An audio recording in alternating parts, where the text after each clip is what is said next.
Hey, what's up everybody? Welcome to the 50th episode of the Roundup. I'm David Cantu and I'm here to give you what you want to hear in entertainment news. Could we be getting a Dredd TV show? A man by the name of Frank Palmer, who is a super fan of the character, decided a while back to create a fan petition for a sequel to the 2012 film in hopes it would get the attention of some movie studios out there. But now it looks like they're shifting their focus from a feature to a serialized version of it.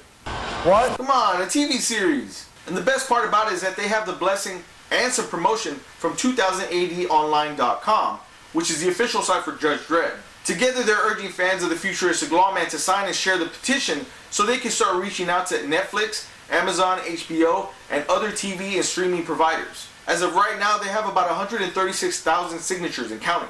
The Dredd film, in my opinion, created the definitive version of that character. But the problem was, after it was all over, I still wanted to see more. As a TV series, they'll be able to explore so many different stories and we'll get a lot more Dredd, much like the way we got a lot more of the Evil Dead franchise with Ash vs. Evil Dead. I mean, if they can get it done, then I propose that they do a 12-episode season that involves a Judge Death storyline. From there, they can build up the characters throughout the entire season all the way to a showdown between the two that in turn could lay the groundwork for a Dredd vs. the Dark Judges film event on either Netflix or Amazon. I mean, seriously, I think I got myself pretty hyped up just thinking about it. So what are you waiting for? Go sign the damn thing already. Just do it! Guillermo Del Toro is a busy man, and now it looks like he's adding another project to fill more of his time. Deadline is reporting that he may be moving on to develop and possibly direct an adaptation of the Scary Stories to Tell in the Dark novels. If you don't know, Scary Stories to Tell in the Dark are books that feature a collection of short stories that are creepy and very dark, aimed towards kids. As a kid, I remember coming across them in my school library, and of course I had to check them out. And I read those things over and over and over. Then of course they got banned after a kid got scared and told the librarian he had nightmares. Yeah, I'm talking about you, Jonathan. Anyway, I think it's a perfect fit for somebody like Del Toro. The creatures that he's had in his films are really creepy, but oddly beautiful. And at the same time, I think he'll be wanting to keep the same tone as the artwork in the book. What convinces me though is that he's an actual fan of these books. So I think he'd be wanting to keep the spirit of it present. There's no time frame on when to expect it, but I'll be keeping an eye out for some updates. I was going to keep this episode of the Roundup kind of short today, but we actually got some breaking news. In an extremely shocking turn of events, a mysterious trailer popped up that's attached to Michael Bay's newest film, 13 Hours: The Secret Soldiers of Benghazi. And that trailer is none other than the sequel to Cloverfield. What? What? Yes, you heard that right. The movie that I've said time and time again since the original came out that they needed to make. And well, they made it.